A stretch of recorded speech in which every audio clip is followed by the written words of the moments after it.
topics and opinions expressed in the following show are solely those of the hosts and their guests and not those of W4CY Radio, its employees, or affiliates. We make no recommendations or endorsements for radio show programs, services, or products mentioned on air or on our web. No liability, explicit or implied, shall be extended to W4CY Radio or its employees or affiliates.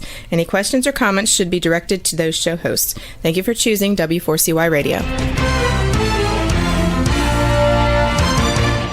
Welcome to the Ask the Expert show on W4CY Radio and Talk4 TV, where we bring you educational information from top local experts in the fields of legal, health, financial, and home improvement. Now sit back and listen to experts in family law, association law, hearing loss, business brokers, home care, along with many other topics. Now here are your hosts, Steve-O and Sophia.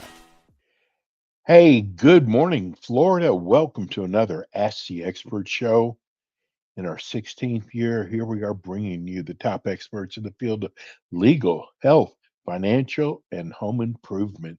Hey, this is the first Monday of the month, and that means Provise Management Group.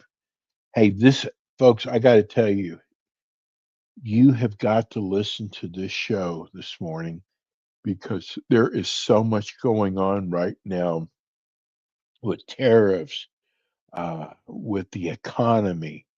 And I believe we have one of the top, he won't let me say top, but one of the top money management advisors. Let me welcome you to our long-standing expert, Ray Ferrara. Good morning, Ray. Good morning, Steve. It's nice to be with you. Well, you're in Chicago. You have abandoned us in Florida. Well, just for a couple of days. Came up here to the Windy City yesterday for a conference with the CFP board and a couple of important meetings. And then, one of the things that we have to do is continuing education, because there's always more to learn. So I'll pick up a few continuing education credits along the way. Ray, I got to tell you, it is crazy what's going on out there. And we are going to try to address some of your questions today.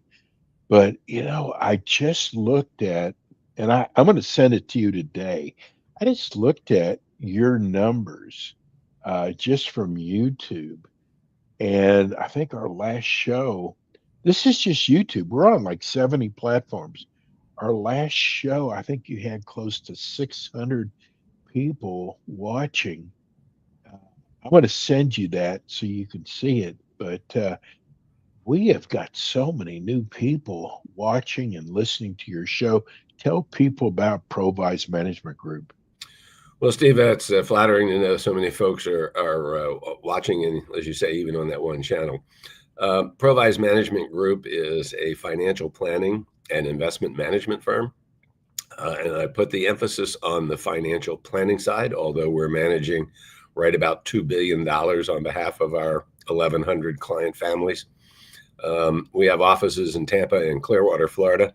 And more, as things are going along, we often do it by Zoom because we have clients in over 30 states. So we always offer a 1-hour complimentary consultation for folks that listen to the show.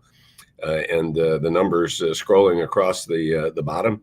But for those who may be listening to the podcast audio only, just give us a call at 727 441 9022 727 441 9022 and say that you'd like to visit with me, and I will personally sit down with you for at least an hour for us to get to know each other. So that number again is 727 441 9022. And Steve, one of the things is you and I were prepping for the show that we didn't discuss was the shutdown that's going on right now with the government. Yes. I thought if it's okay with you, I thought I'd just take a couple of minutes to kind of reflect. We'd love that, Ray. This is not the first time it's happened. Obviously, it happened once before when President Trump was in office. The first time and it was shut down for a pretty good period of time. Shutdowns in the short run have very little effect on the economy. And by short run, I'm going to say something less than 10 days to 2 weeks. But if this silliness, and I can't think of any other word to describe it, can't end within the next 10 days, it is going to have a dramatic effect on the economy here in the fourth quarter. And with the economy being as tender as it is anyway, this is not healthy. This is not good. And I don't care whether you're an independent, a Democrat, a Republican. Grown people ought to be able to sit down at a table and figure out a way to hash this out. And I can only hope that it does not go past another week or 10 days, because it will have an effect on the economy, let alone the people who have been furloughed. And now the president, of course, is threatening to fire many of the people. In the long run, this too shall pass. But in the short run, it's just very frustrating that our government officials can't chat with each other and try to figure this out. So my editorial comments are over on that at that point. I guess I'm just too old-fashioned that, I liked it when people actually compromised. I totally agree. What do you think's going to happen, Ray? I'm afraid this thing is going to drag on for a long time. That is my concern.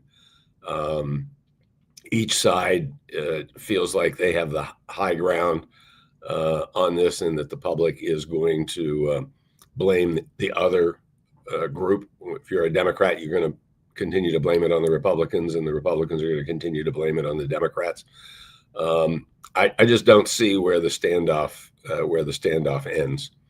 And it's unfortunate listening to the TV shows yesterday and listening to the politicians. They're just entrenched. And as I said, in the short run, I think that it could cause some volatility in the market. In the long run, we'll recover from it. It's just frustrating to see us needlessly shooting ourselves in the foot when things are as tenuous as they have been the past couple of months, with the job numbers going down, the interest rates starting to come down from the Federal Reserve. We don't need to do this to ourselves. It's an unfortunate event. I totally agree with you. Let's talk about the Supreme Court now, about your thoughts saying that Trump's tariffs must be done by Congress. Well, there are several judges that have already said that, federal judges that have already said that Trump's tariffs are not legal. And they are basing those comments on the fact that in their interpretation, it's other than in cases of national emergencies, which the president has declared that this is a national emergency. But declaring it and it really being one is what is being argued in the courts. And if this is not a national emergency as the courts would define it, then they're saying Congress is the only one who can be responsible for instituting the tariffs. I am certainly not a lawyer, and I am certainly not a constitutional lawyer. But I think it's going to be an interesting argument that before the Supreme Court in this upcoming session that just started a couple of days ago. I guess actually starts today. Yes. And I don't know where it's going to come down, but if they were to rule that the tariffs were not legal, it's going to be very interesting because, of course, the Trump administration is relying on the tariffs to help hold down the national debt. Right. And tariffs, and let's make no mistake about it, tariffs are taxes. It's tax in a different name. Um, and if you have something that's declared illegal, does that mean we have to refund all the money we've already been collecting over these past few months? So it's going to be a mess if it happens. I can't speculate which way the court's going to go, but it's going to take 5 justices, and certainly with the conservative justices that are there, although everybody says they're just going to support Trump, I think at the end of the day, the majority of the justices will do the right thing, whatever that is, and interpret the Constitution correctly. I don't think, although they may ideologically be conservative, I think at the end of the day, they'll do the right thing. So it's going to be interesting to see what happens. Excuse me.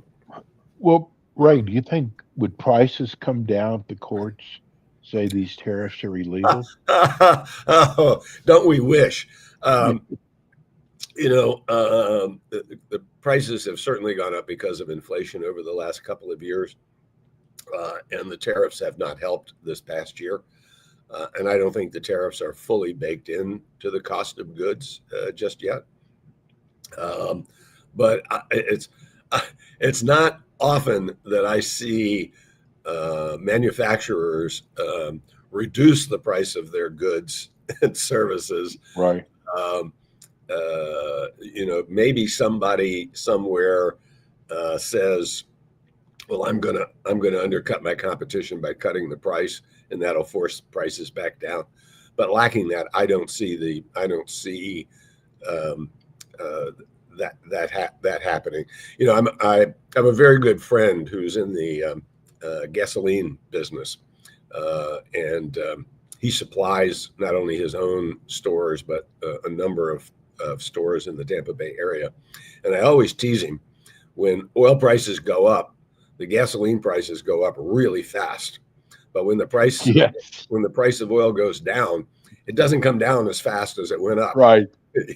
So I believe that philosophy will probably work in this case. I don't really see prices coming down that much. I'm here in Southeast Florida, and I'm in the Palm Beach County area, and I watch gas prices every day, and they don't seem like, here where I'm at, they average about $2.90 to $3.15. I don't see gas prices really coming down much. Well, that probably is for a regular form of yes. Gasoline, because having filled my car up on Saturday afternoon at $3.89 that wasn't for regular premium. That was for the premium. Yeah, it was for the premium. I thought to myself, wow, it's still under $50. I thought that was good. Yes. But gas prices have come down over the past year. I think they have found a good spot where they are right now.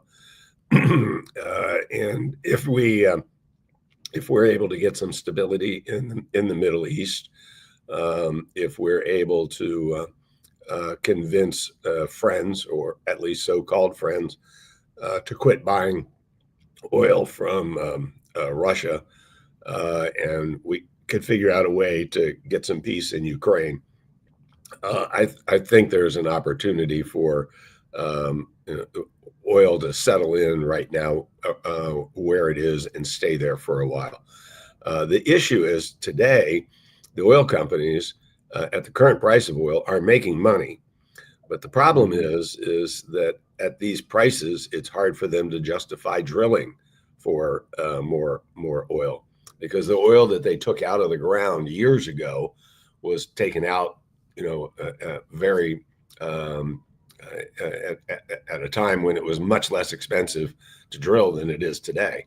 So that is an issue that could put a little upward pressure on oil here in the United States.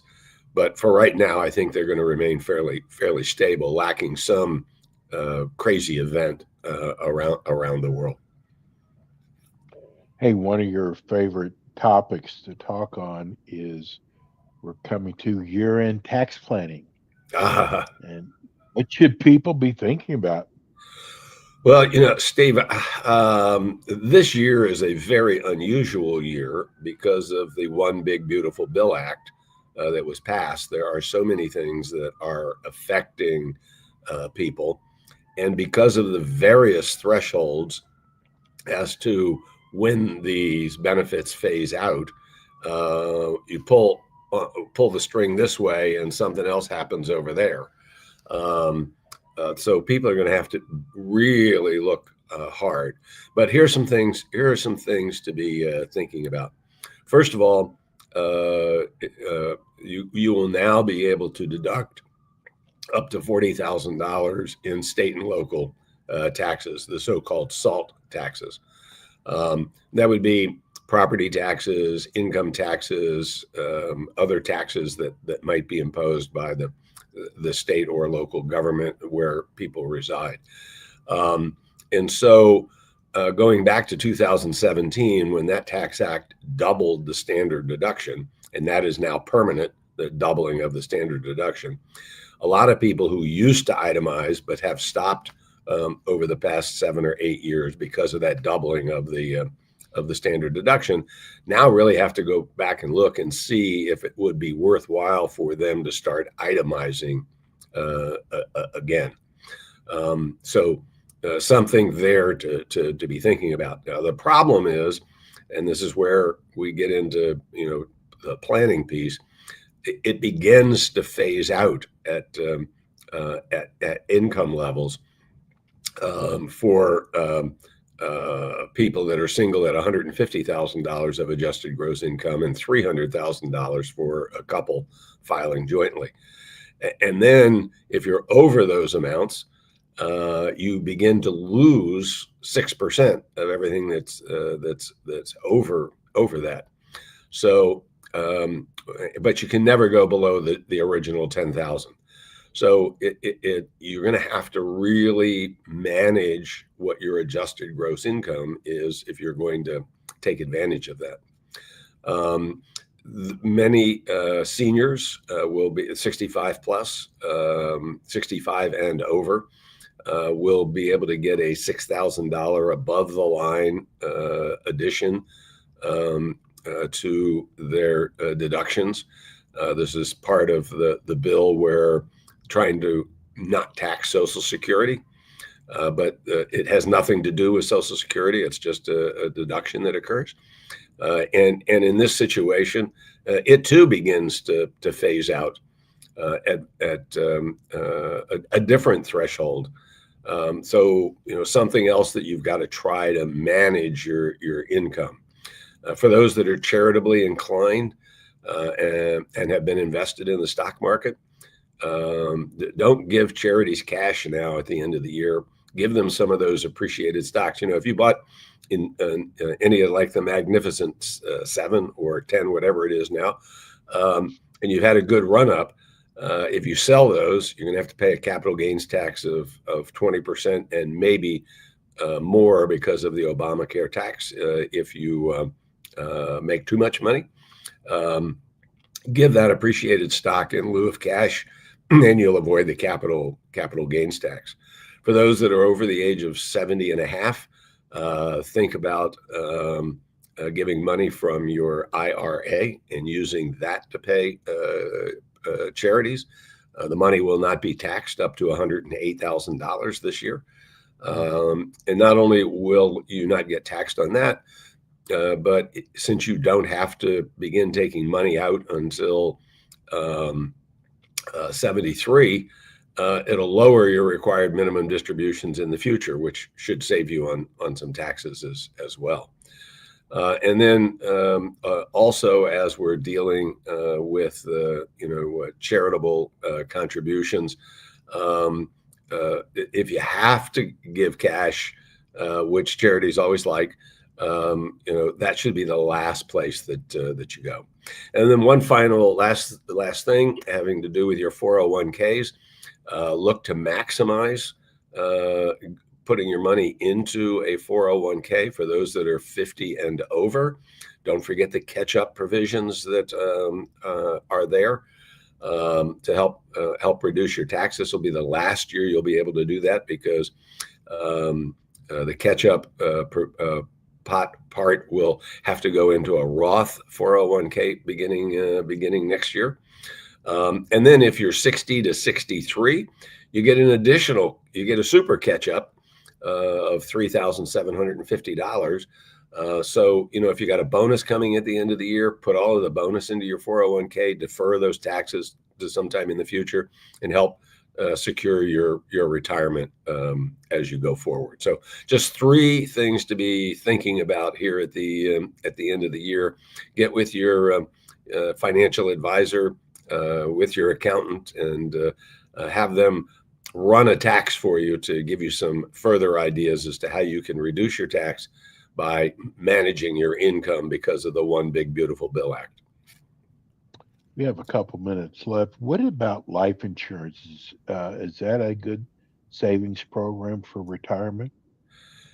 So there's a great argument that life insurance salespeople will tell you about how fantastic cash value life insurance is. As a financial planner, and we approach all of these things from a financial planning standpoint, we view that life insurance is there to replace income in case a breadwinner dies prematurely, to pay down debt, or to pay estate taxes if you're going to be over $30 million next year. Those are the 3 reasons. We do not see life insurance as the best vehicle to save money for retirement. If that's the only way you can do it, then that's better than nothing. But we believe that there are other ways to be saving your money, like 401ks, et cetera, to save the money for retirement that is much more tax efficient than doing it in life insurance. I know I just upset the entire life insurance world, Steve, but that's you got my opinion. So there, for what it's worth. And we do love your opinion, Ray. Hey, tell people how they can reach your office. Absolutely. Please give us a call at 727-441-9022, or go to our website, provise.com, and look at us. Take a look at what we do and how we do it. And again, I'll emphasize we're a financial planning firm first, an investment management firm second. And that number again, 727-441-9022. Ray, you're the best. Hey, buddy, travel safe. Thank you. We'll see you in a couple weeks. Absolutely. Take care and have a wonderful day. You too, Ray. That's Ray Farrar of Provise. We're going to go to a quick break. We'll be right back. Thanks for tuning in today to the Ask the Expert show on W4CY Radio and Talk4 TV. Tune in next week and every week to hear more from our experts on personal injury, insurance, air condition repairs, estate planning, Medicare, and many other topics in the areas of legal, health, financial, and home improvement. See you next week.